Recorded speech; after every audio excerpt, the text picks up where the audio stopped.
Fantastic. Hey, everyone. We're just going to allow folks to take their time, get themselves settled in front of their screens with their coffee before we dive in about 30 seconds or so. But thank you for joining us.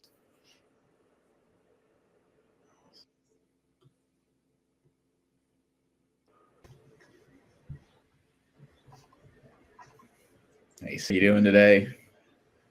Doing well. How are you, Jeff? Good. Anthony, yourself, you excited today? Always excited, especially for today, though. Fantastic. And we'll wait another 20 seconds or so, and tell you what, we'll get started. I know we have a lot of content to go through, and if you're trickling in, just get settled. We're kicking off, and very excited to be before you today. By quick way of introduction, my name is Jeff. I oversee our NetSuite practice here at Plative, and I'm joined with two of our industry experts in Anthony and Sam. And collectively, our intent today is to talk through not only NetSuite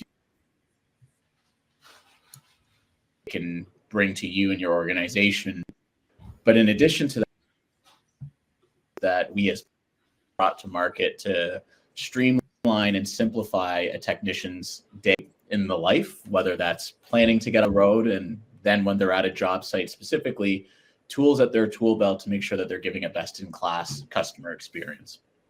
And so when it comes to today's content, we're going to spend a very brief amount of time talking about who we are, but spend the bulk of today talking about more so what we're hearing and seeing within the industry and the solutions that we are deploying to help our field service-centric organizations be the best version of themselves when it comes to the dispatch process, let alone the execution.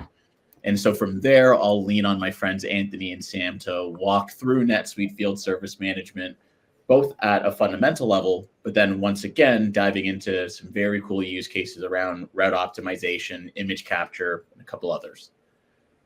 But let's dive in. And so very briefly on who we are, Plative. We are both a premium NetSuite and Salesforce consultancy, driven to help organizations similar to yourselves here in the audience unify their business from marketing to ERP. And regardless of industry, we have seen a rising increase in inquiry and exploration around where AI fits into the mix and how it can be leveraged to impact various areas of their organization. And this is specifically true when it comes to service-centric organizations themselves.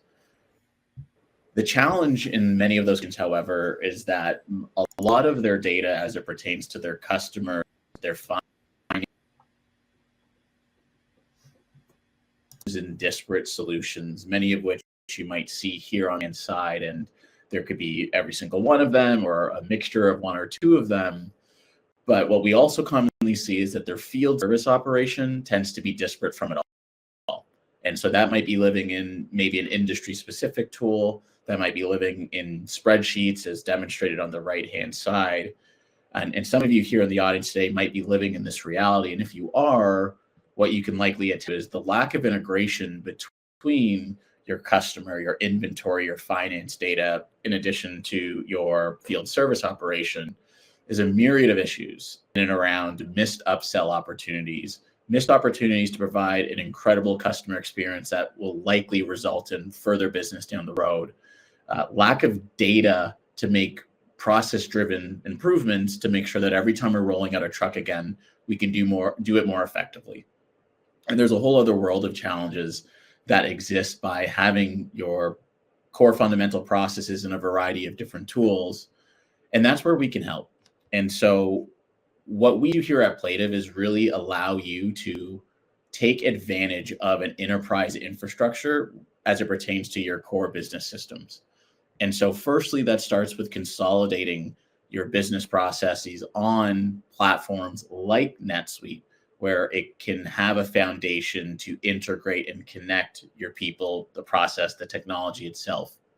Then from there, we can explore, well, how can we leverage some of the out-of-the-box AI functionality that exists in a platform like NetSuite, and or look at layering on other models to really extend the goalposts of what these tools can do out of the box. One step further, what we really specialize in is now introducing very intuitive and user-friendly interfaces to allow individuals to get the most out of the tools as mentioned, but where they need it the most in their work path. So whether you're behind the desk or whether you're out at the field or out in the field repairing a furnace, regardless, you should be able to leverage this technology and do so seamlessly to do your job as effective as one should. And for the sake of today, what we're really going to focus in on is NetSuite Field Service Management. And the beauty of NetSuite Field Service Management is that it is built natively on the NetSuite platform. So with that, we are no longer worried about where our customer information sits or our inventory, our finance, because more often than not, it's living under one roof. And if it isn't, NetSuite as a platform is incredible at integrating with other tools like a Salesforce to provide you with one singular pane of glass to look at your customers and your entire operations. And so today, what you'll see and experience is that NetSuite Field Service can help you in any given moment across the value chain for your organization, whether you're installing, cleaning, constructing, servicing, regardless, NetSuite Field Service Management has you covered. And so from functionality to integrate with your marketing automation or to streamline estimation, simple tools to support with scheduling, much of what you'll see today, and right resource to the job based on resource availability. So now that we're out in the field, how can we automate and streamline the work that we're actually doing? From a mobile application, is this easy to use? Can I allow my technicians to do more with less? And can I give them the information that they need, where if they're rolling out to a site for the first time, they have all of the details about the assets that they're viewing. And when I close out the job, can I streamline billing? Can we help get dollars into the organization quicker? And how can I make incremental improvements that will actually have a dramatic impact on the overall financial health of the business? So all of this lives natively within NetSuite FSM. Beyond us standing that up, there's a whole world of AI considerations and accelerations that one can introduce to really move the goalposts. And so below are just an example of some of the things that we have brought to life for our customers. And so if you're sitting in the audience today wondering about, one, what NetSuite Field Service Management could mean for me and my organization, and then one step further, where does AI come in? Let's certainly set up a conversation. Head to our website and go to the Contact Us section, and we'd be more than happy to have a conversation to share our experience, but then tailor that specifically to what that might mean for you and your team.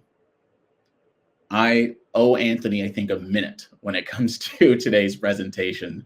I've said more than enough. I would love to dive into the platform. And so, Anthony, ball is yours.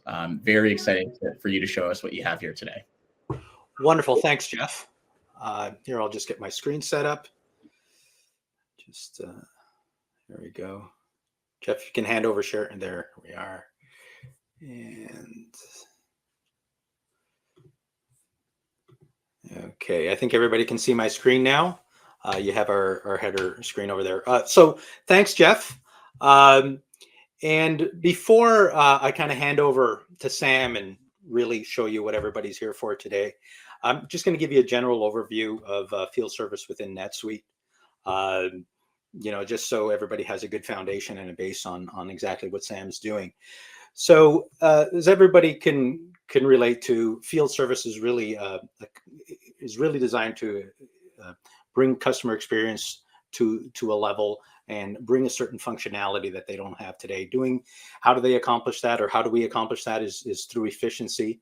The goal is, for instance, to minimize windshield time, make sure that our technicians and operators aren't driving back and forth to a location in order to provide a service, reducing those travel times.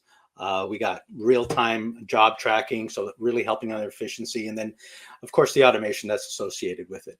GPS tracking of service vehicles, You have your equipment history, so you can be easily referenced, real-time inventory management, and mobile work orders.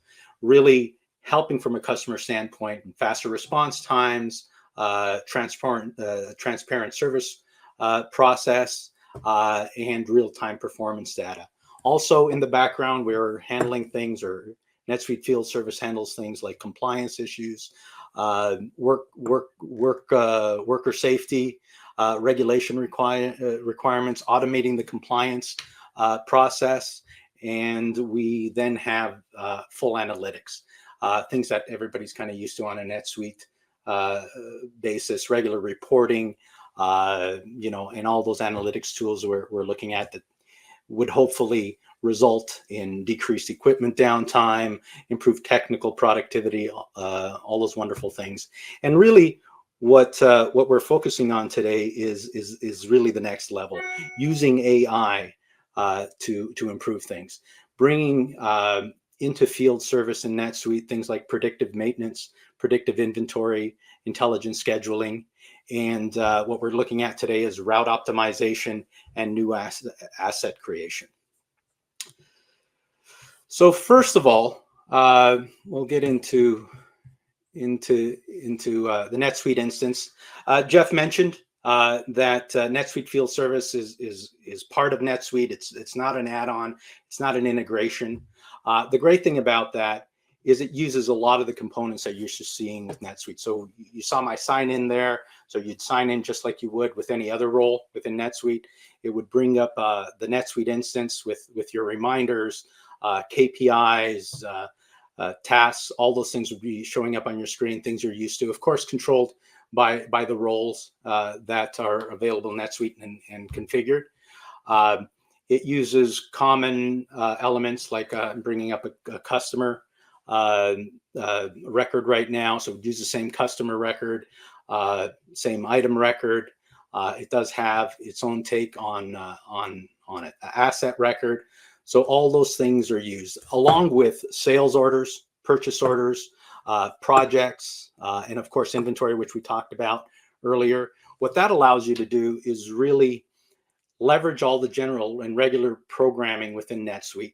And once again, field service takes the suite success approach of implementation, where roles are pre-created, reports are pre-created, and you'll have access to them just like you would in anywhere else. And that would expand to the financial analysis side, so reports you're used to seeing on the financial side.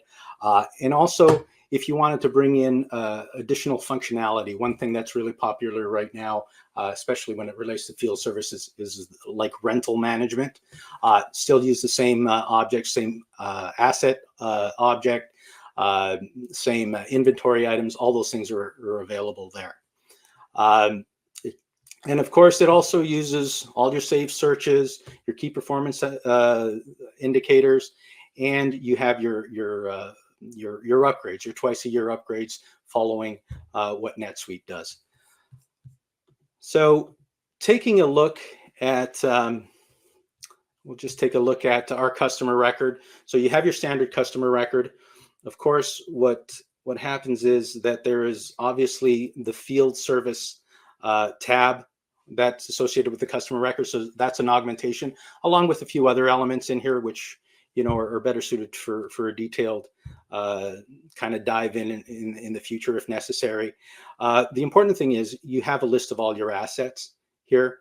And one of the things to understand about the field service module, it does have the ability to have hierarchy in terms of assets. So in this particular case, we have a location asset, and then we have the equipment assets below it. If we take a look at, this is the location asset. As you can see, it has the various assets associated with it. So in a general scenario, customer calls you up. Let's say it's a break fix kind of an environment. Obviously, if it was installation, which is something that NetSuite Field Service does really well, and of course the contractor preventative maintenance. You could punch in a serial number, you could look up a customer, and you could quickly drill down to its assets, possibly even repair things on the fly while you're on the call. So you have your asset. If you go into location asset, and then if you go into your direct repairable asset, your equipment asset, which is also linked to the serialized item. And if we can open one of these up here, you can see that's coming up. So that brought up my my field service asset. As you can see, once again on that asset, we have the field service tab. I feel like I'm saying field service a lot. It'll have various things. This one happens to have a project associated with it. So once again, you have the hierarchy. You have projects, cases, and tasks that can be assigned to things. And from here, you can create your work orders or your service orders. You know, everything's on the quick reference here. You have different cases and things like that. We can take a look at a service order here. So the way you got to think of, and in a little while, I'll show you the dispatch screen and also the mobile, which Sam is going to spend a little bit of time on later. So the important thing is you have your planned service elements. If they are scheduled ahead of time, for instance, a preventative maintenance program or something that's project specific with various tasks can also be accessed through here. But in general, you can use the ability to create a new task for somebody to perform. And those tasks, I mean, we just have some standard elements here, but it can be just about anything. This one has a pickup. So let's say you have to pick up a piece of equipment. You can track that, and then the actual service provided. And you'll see later on when we take a look at our mobile that the interface screen with the technician will be dependent on which service he's performing. So depending on what kind of service, if he needs to buy inventory, if he needs to assign other tasks, if he has to put in expenses, it'll be very specific to that. So it's very easy to use. You can assign a technician to it. You can assign a technician, or you can assign other resources such as equipment or crews. You have your time set up. You know, for larger projects, you got full days and complete control on that, or direct hours. That's something would be confirmed. But what really works nicely within field service is the ability that there's logic behind all these elements. So if you pick a particular skill set, somebody on the phone says, you know, I have some electrical issues, you got to pick an electrician. If you select the skill set, it affects everything else. It affects who you can assign. And also, if you select a specific date that something needs to be performed, it will limit the people that are assignable to it based on their availability, if they're already scheduled to projects, etc. So this is how you create a scheduled item that can be assigned or not assigned. And we'll take a look at the schedule setup in a little while.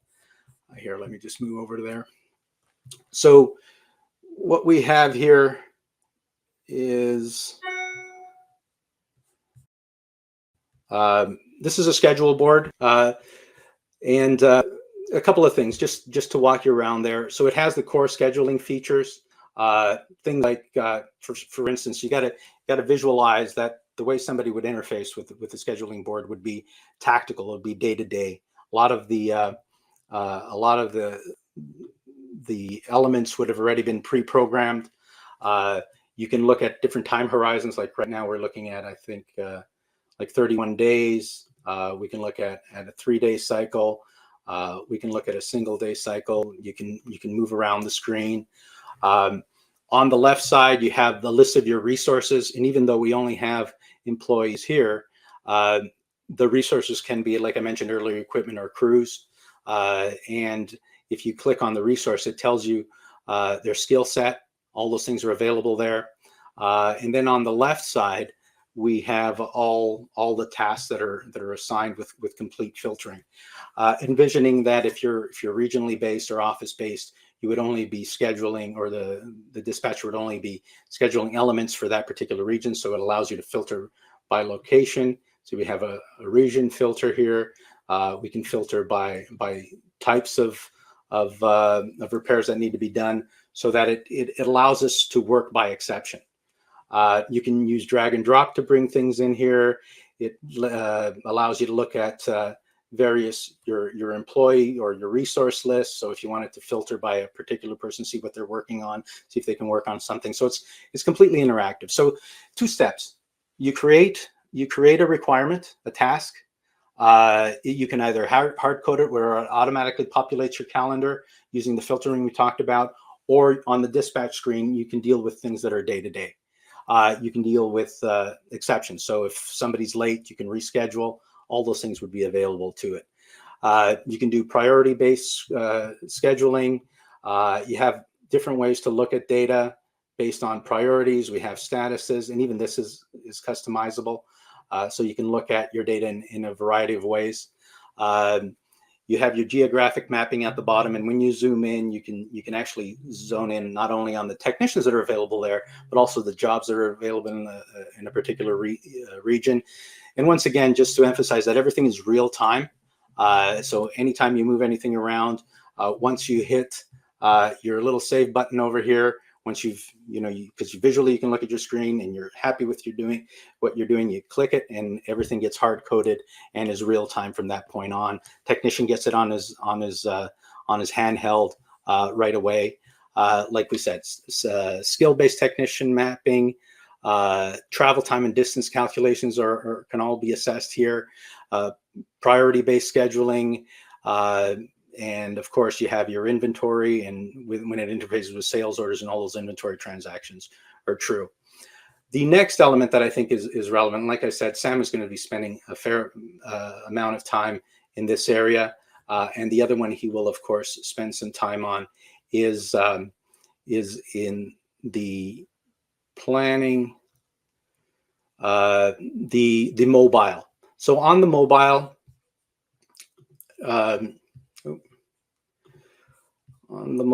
we will be able to take a look at any of the jobs assigned, and Sam's going to be spending a little bit of time there, like I mentioned. So what you're going to have on the mobile is you're going to have your job lists. You're going to have the priorities for your job, so it lists it properly. And when you see what Sam does, of course, it lists it in the order that makes sense from a routing perspective. You have your customer contact details, things like are essential for getting you to the job.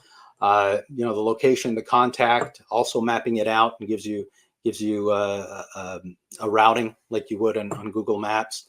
Allows you to submit timesheets on real-time basis. Inventory management, you can have access to adding inventory to a sales order that's associated with a particular project, so that it really drives your cost side of your project management.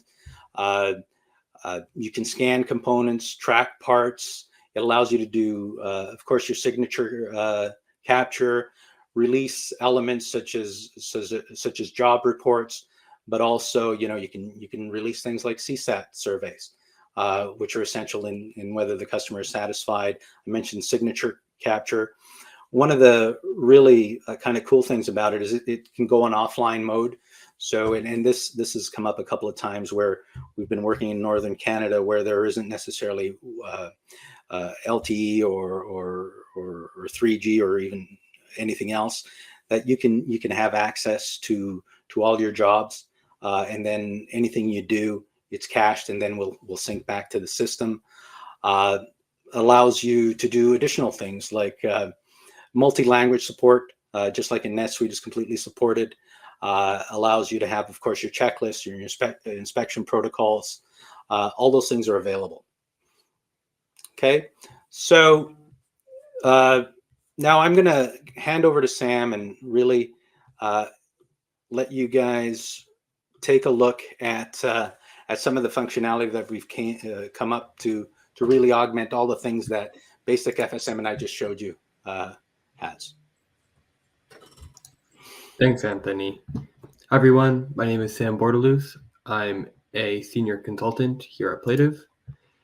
And to set the stage for you today, the scenario we'll be going through is we are a solar distribution and repair company, and we have a couple of jobs in and around the Toronto region to schedule, and will be going through a task as a technician on site, and we'll see how that we've leveraged AI to make their job as easy as possible, especially when it comes to working with new clients.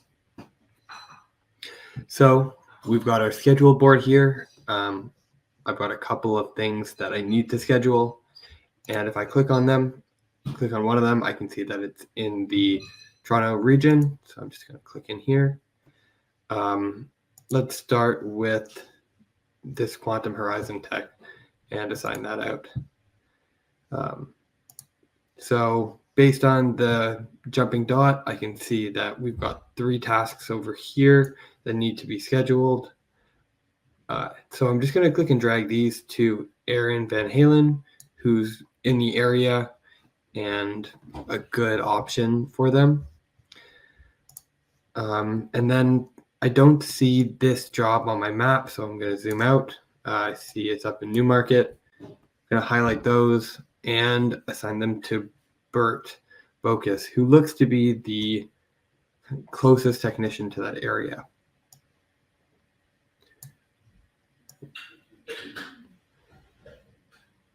So now we've got these jobs assigned. I'm going to deploy the changes. And we've got our rough schedule outlined for the day. And now there are a couple of issues with this current shape that I'm going to call out. The first is that both Aaron and Bert, although they've been assigned jobs that are in their area and they should be able to get to pretty quickly, they don't have any particular order for the jobs. So when they open up their mobile, they're just going to pick whatever one they want to go to first, which doesn't give you the chance to coordinate with your customers, and it doesn't mean that they're going to pick the most efficient route between each of their jobs. The other user I'm going to focus on is Sam Bordelus, who has 5 jobs lined up, but they've been scheduled a little bit too well. There's no accounting for travel time between the different locations, and by the end of the day, he'll be behind schedule, and that's not something that you want to put your customers through. So I'm going to, the other thing to note is that his tasks, although they're ordered, might not be in the most efficient order. So I'm just going to open up Google Maps and show you what his schedule looks like for the day. So including travel back to home, we have about 3 hours worth of driving ahead of us. There's a lot of overlap and rerouting, and just from a visual perspective, it looks like we can make this route more efficient. So I'm going to hop into NetSuite and we'll go through the route optimization process. So now that we're in NetSuite, I'm going to navigate to our route optimization suitelet. And based on the date selected here, it'll list all of the employees with tasks on that day that you can optimize. This is set to tomorrow, which is what we're looking to optimize for, so great. And as for the region, I'm going to pick Toronto. That's what we've been working with, and that's the area I want to focus on. And I'm just going to pick Aaron, Bert, and Sam, who need their routes optimized. And it's as easy as hitting submit. And then that'll just work in the background. And if I hop into my scheduler again, I should see all of my optimized tasks. So the first thing I'm going to call out is that both Aaron and Bert have their tasks ordered. So sequentially, you can use that to give your clients a heads up as to when you expect to be on site and coordinate with them. And there's no longer any ambiguity as to which task they should complete first. And these are ordered in the most efficient route to reduce travel time and mileage. Sam Bordelus has had his schedule altered, and when we get into the mobile portion, we'll see how much of an impact that's had. But for now, the one thing that I'm going to call out is that time has been built in for travel in between each location. And with the scheduling portion out of the way, we can now jump into the mobile and see what this looks like from a technician's perspective.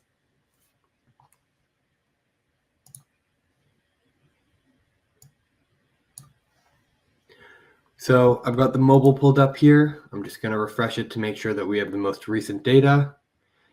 And the first thing that I'm going to call out is this route overview tab. If I jump in here and I go to my route map, I can click a link and open up my route for the day. This is useful for technicians who want to get an idea of where they're traveling so that they can figure out any potential stops they might need to make, plan a break or resupplies, and get an idea of where they're going. And we can see that compared to that original task ordering, we've saved about an hour and 50 kilometers. This might be an extreme example, but if you're optimizing your routes every day, you're going to be getting those marginal benefits, giving you more time in the day to complete jobs and reducing the overall distance that you're traveling, saving gas, mileage, etc. So jumping back into the field service mobile, I'm going to start my first job of the day. This is a repair at the Long Branch GO station, and it looks like no power is coming from one of the solar panels.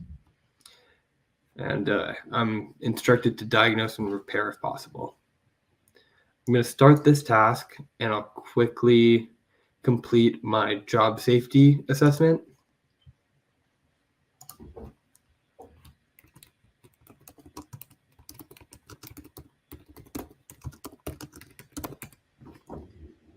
And sign this.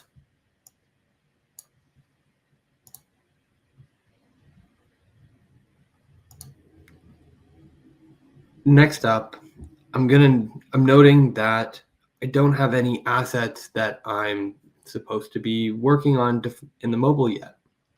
So I'm talking to the maintenance people on site, figuring out what panel they're having an issue with.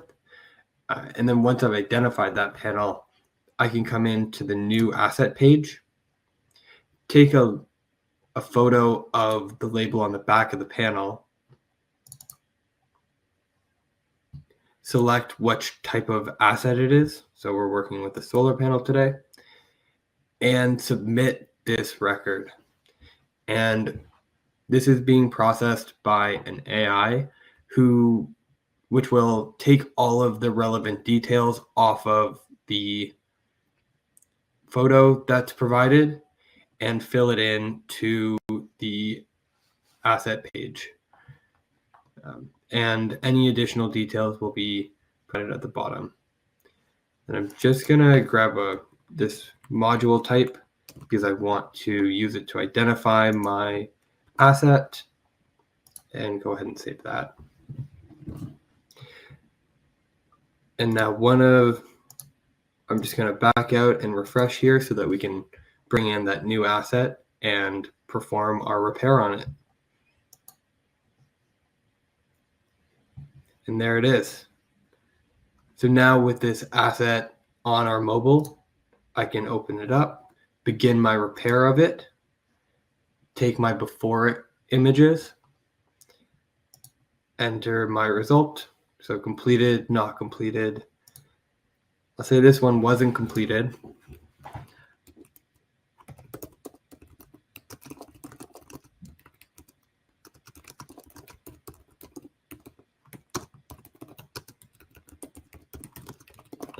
And I'm going to record the actions taken. I can record any after photos or internal notes. Save that. And then come back to my task. And in here, I'm going to schedule a follow-up for the following day. It'll be a site visit.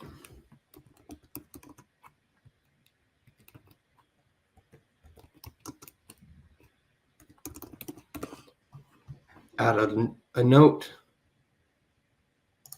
and schedule it. This should only take an hour, so we'll take that into account.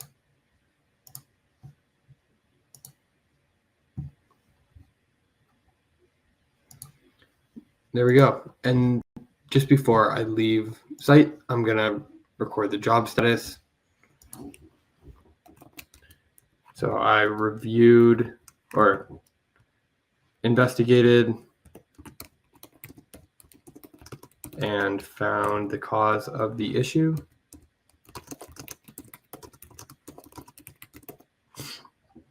And for my result, I'm going to say more to do and add additional parts of labor required for my reason. So before I leave site, I'm just going to quickly grab a signature from whoever the manager on site is.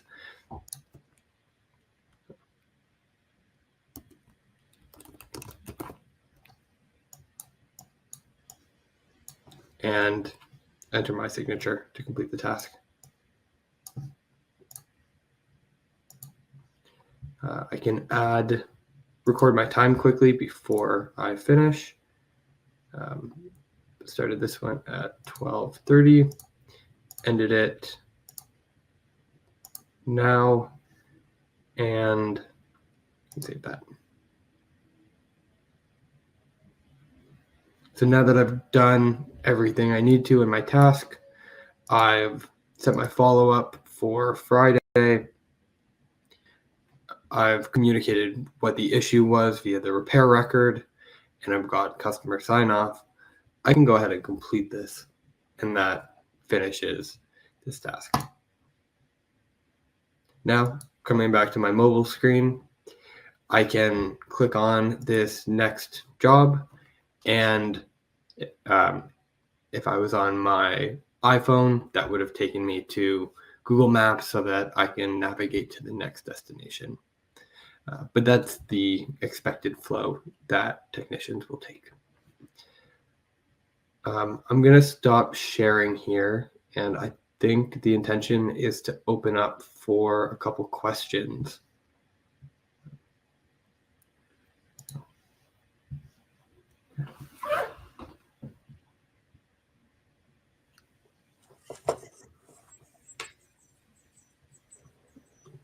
We got a question here actually in regards to how does one get started? What does planning for a NetSuite field service implementation look like? If I were to paraphrase the question, and Anthony, I might look to you. What would be some of the tips to get either the evaluation or at least a project started around NetSuite field service management?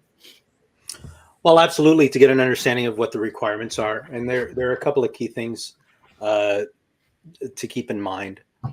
Look at the requirements you have with respect to what needs to be done in the field, and the different types of options that are available. Once you have an understanding of what's required, is to really reach out. If you're a NetSuite user, you can of course contact us directly or talk to your AMO, and we can pull together a discovery session where we can go through a scoping session where we get the details and what's required, and then we would take that towards looking at an implementation. Yeah, just to echo that point, we're here to help. And as an organization, we do a lot of what we'll call readiness assessments. And that could be at the product level, like NetSuite Field Service Management. It could be at a technology level, i.e., how do I integrate NetSuite with Salesforce, with HubSpot, and beyond? And so we are your one-stop shop for any of your technology initiatives. Beyond that, I don't see any other questions here in the chat. And so I think I'll just finish with a thank you for the investment of time here today. And hopefully these solutions resonate with either your aspirations or maybe present a solution to some of the challenges you might be experiencing. So if you need any help, or if you're looking to bounce some ideas in regard to how NetSuite Field Service Management and some of the solutions Sam walked through today can impact your business, you know where to find us. But with that, you have a fantastic either morning or afternoon, and looking forward to our next installment in our field service management series.